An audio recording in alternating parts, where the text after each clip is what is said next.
ICC தரப்பில் வழங்கப்படும் சிறந்த டி20 வீரருக்கான விருதை இந்திய அணியின் நட்சத்திர வீரர் சூரியகுமார் யாதவ் வென்றுள்ளார். ஐசிசி தரப்பில் ஒவ்வொரு ஆண்டுக்கும் சிறந்த கிரிக்கெட் வீரர்களுக்கான விருது அளிக்கப்பட்டு வருகிறது. டெஸ்ட், டி20, ஒருநாள் சிறந்த அறிமுக வீரர் மற்றும் சிறந்த கிரிக்கெட்டர், சிறந்த மகளிர் கிரிக்கெட்டர் என்று பல்வேறு வகையான விருதுகள் வழங்கப்படுகிறது. அந்த வகையில் சிறந்த டி20 கிரிக்கெட் வீரருக்கான விருதுக்கான இறுதி கட்ட போட்டியில் 4 வீரர்கள் இருந்தனர். அந்த வகையில் நியூசிலாந்து அணியின் மார்க் சாப்மேன், ஜிம்பாப்வே அணியின் சிக்கந்தர் ராஜா, உகாண்டா நாட்டின் ராம்ஜானி மற்றும் இந்திய அணியின் நட்சத்திர வீரர் சூரியகுமார் யாதவ் ஆகியோர் இருந்தனர். இன்னும் சில மாதங்களில் நடக்கவுள்ள டி20 உலகக்கோப்பை தொடரில் விளையாட உகாண்டா அணி தகுதி பெற்றுள்ளது. அந்த அணியின் முக்கியமான வீரர் ராம்ஜானி. இதனால் சிறந்த டி20 வீரருக்கான ஐசிசி விருதை யார் கைப்பற்றுவார்கள் என்ற எதிர்பார்ப்பு இருந்தது.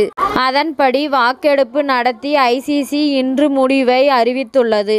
இந்த நிலையில் சிறந்த டி20 வீரருக்கான ஐசிசி விருதை இந்திய அணியின் சூரியகுமார் யாதவ் வென்றுள்ளார். கடந்த ஆண்டு தொடக்கத்திலேயே இலங்கை அணிக்கு எதிராக 51 பந்துகளில் 112 ரன்களை விளாசி அசத்தினார் சூரியகுமார் யாதவ். அதன் பின் மீண்டும் தென்னாப்பிரிக்க அணிக்கு எதிரான கடைசி டி20 போட்டியில் சதம் விளாசி அசத்தினார். இதன் மூலமாக 2023இல் மட்டும் சூரியகுமார் யாதவ் 17 இன்னிங்ஸ்களில் விளையாடி 733 ரன்களை விளாசியுள்ளார். இதிலும் டி20 கிரிக்கெட்டில் பேட்டிங் சராசரியாக 48.86 என்றும் அவரின் ஸ்ட்ரைக் ரேட் 155.95ஆகவும் உள்ளது ஆச்சரியத்தை ஏற்படுத்தியுள்ளது.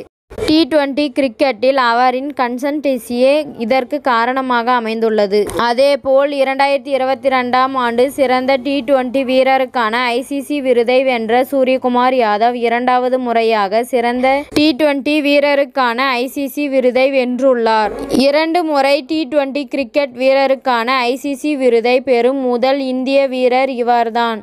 இதன் மூலமாகவே சூரியகுமார் யாதவ் எப்படியான கிரிக்கெட்டை டி20 வடிவத்தில் விளையாடி வருகிறார் என்பதை புரிந்து கொள்ள முடியும். டெஸ்ட் மற்றும் ஒருநாள் கிரிக்கெட்டில் விராட் கோலி எப்படி இந்திய அணியின் முதுகெலும்பாக உள்ளாரோ அதேபோல் டி20 கிரிக்கெட்டில் சூரியகுமார் யாதவ் இந்திய அணிக்கு முதுகெலும்பாக இருக்கிறார். இத்துடன் இந்த செய்தி முடிவடைகிறது. நன்றி, வணக்கம். மீண்டும் அடுத்த வீடியோவில் சந்திப்போம். மேலும் இது போன்ற சுவாரஸ்யமான செய்திகளை உடனுக்குடன் தெரிந்து கொள்ள தமிழ் சிறை சேனலை சப்ஸ்கிரைப் பண்ணுங்க, பெல் ஐகானை கிளிக் பண்ணுங்க.